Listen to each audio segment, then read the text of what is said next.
بسم اللہ الرحمن الرحیم۔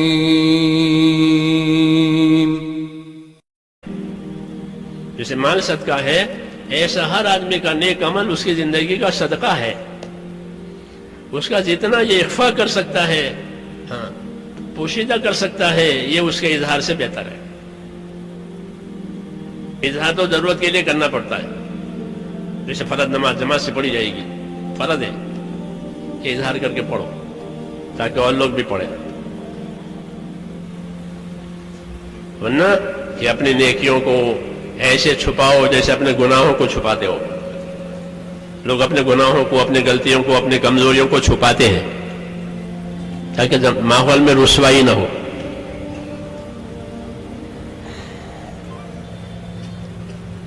تو یہ کام صرف شوق پورا کرنے کا نہیں ہے، یہ تو ذمہ داری پورا کرنے کا کام ہے، اور ذمہ داری بھی امانت داری سے۔ ذمہ داری پورا کرنے کا کام ہے، اور ذمہ داری کیسے پوری جائے گی؟ پوری امانت داری سے۔ جب ذمہ داریوں کو امانت داری سے پورا کیا جائے گا تو یہ اللہ سے قریب ہو جائیں گے۔ ان کی خدمت، ان کی اطاعت، ان کی قربانی وزندار ہو جائے گی۔ کیوں؟ کہ اپنی ذمہ داری کو پوری امانت داری سے ادا کیا ہے۔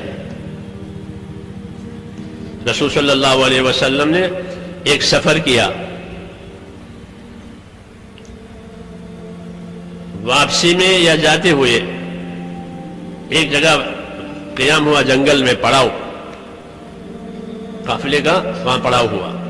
جگہ خطرے کی تھی، چاروں طرف ماحول خطرناک تھا، دشمنوں کا ماحول تھا۔ حضور صلی اللہ علیہ وسلم نے تقاضا رکھا کہ آج کی رات چوکیداری کون کرے گا؟ چوکیداری بھی ہمارے کام کا ایک حصہ ہے، جیسے آپ چوکیداری کرتے ہیں، سامانوں کی، مالوں کی، ہمارے ساتھی چوکیداری کرتے ہیں۔ یہ بھی ایک محنت ہے اور اس کی بڑی فضیلت ہے چوکیداری کی، حدیثوں میں۔ تو فرمایا من یحرسنا اللیلہ، آج کی رات چوکیداری کون کرے گا؟ مشکل جگہ تھی، انصاری آ گئے تیار ہو کر۔ انصار مدینہ کی یہ خصوصیت تھی کہ مشکل کاموں کو اپنے ذمے لیتے تھے۔ مشکل کام یہ نہیں کہ عزت کے کام، شہرت کے کام، آسان کام کہ نہ، جو کام کٹھن ہو وہ اس کو لیتے تھے۔ یہ ان کا مزاج تھا۔ یہ سماج دین کے کام کرنے والوں کے لیے سبق ہے۔ کٹھن کام اپنے ذمے لو، طبیعت اطاعت کی بنے گی اور کام ہو جائے گا۔ مشکل کام، اعزازی کام نہیں، یہ کام اعزازی نہیں ہے۔ حضور نے فرمایا انصار مدینہ کو میں جانتا ہوں کہ ان کا مزاج ہے۔ انصار سے کہا تمہارا مزاج ہے، میں تمہیں جانتا ہوں کہ تمہارا مزاج یہ ہے کہ تکثرون عند الفزع وتقلون عند الطمع، کہ کوئی کٹھن کام ہوتا ہے، مشکل معاملہ ہوتا ہے تو اس کو ادا کرنے کے لیے اور پورا کرنے کے لیے تم سب سمیٹ کر کے آ جاتے ہو کہ اس کے لیے ہم حاضر ہیں، بتائیے کیا کرانا ہے۔ یہ وفاداروں کی شان ہے، یہ شان وفاداروں کی ہے، ہاں کہ ہم وفادار ہیں۔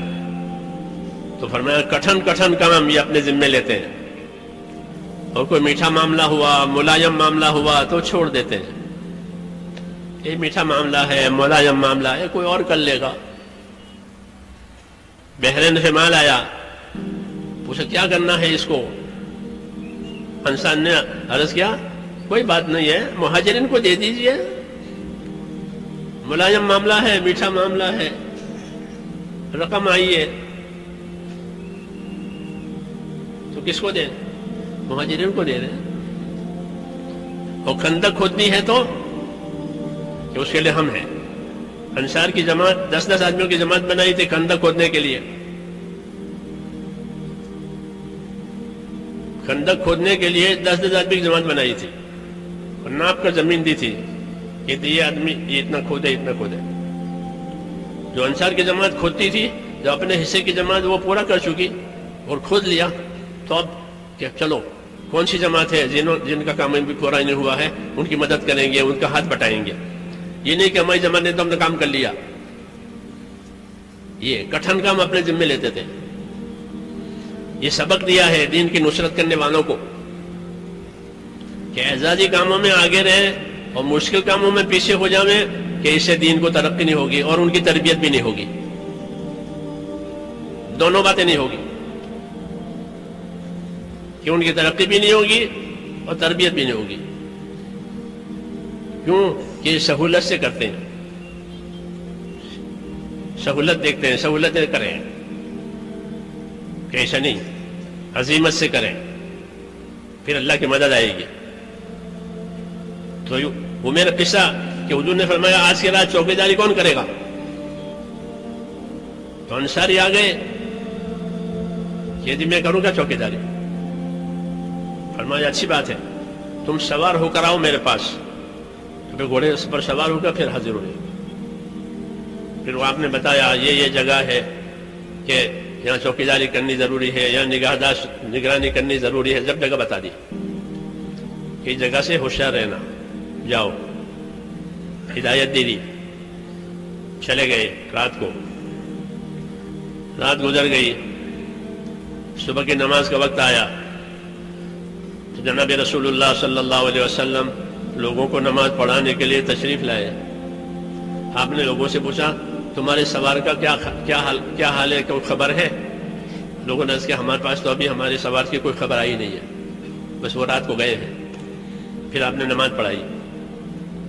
نماز سے فارغ ہونے کے بعد فرمایا کہ تمہارا سوار آنے ہی والا ہے. اتنے میں وہ جھاڑیوں میں سے آتا ہوا نظر آیا، جنگل میں سے، اور آ کر کے سامنے کھڑا ہو گیا سلام کر کے. حضور صلی اللہ علیہ وسلم نے پوچھا، کیا پوچھا؟ یہ نہیں پوچھا خیریت ہے، رات کیسے گزری، یہ نہیں پوچھا. تربیت کی باتیں ہوتی ہیں. یہ پوچھا کہ یہ بتاؤ رات کو اپنے گھوڑے پر سے اترے تھے؟ یہ پوچھا. حل نزلتا، رات گھوڑے پر سے اترے تھے؟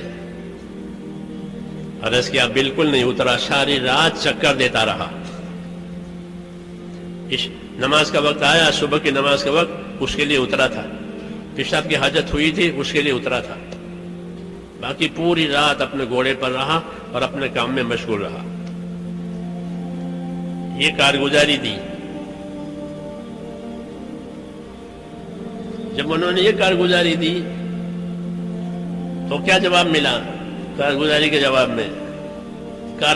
جواب میں یہ ملا قد اوجبتا، آپ نے اپنی جنت واجب کر دی، جاؤ.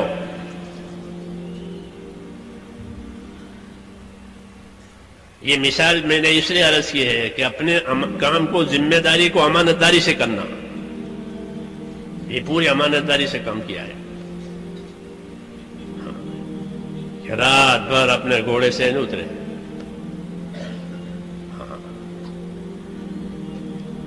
یہ عظمت کہلاتی ہے کہ اللہ کے کام کی عظمت، اس کے حدود قیود کی حفاظت.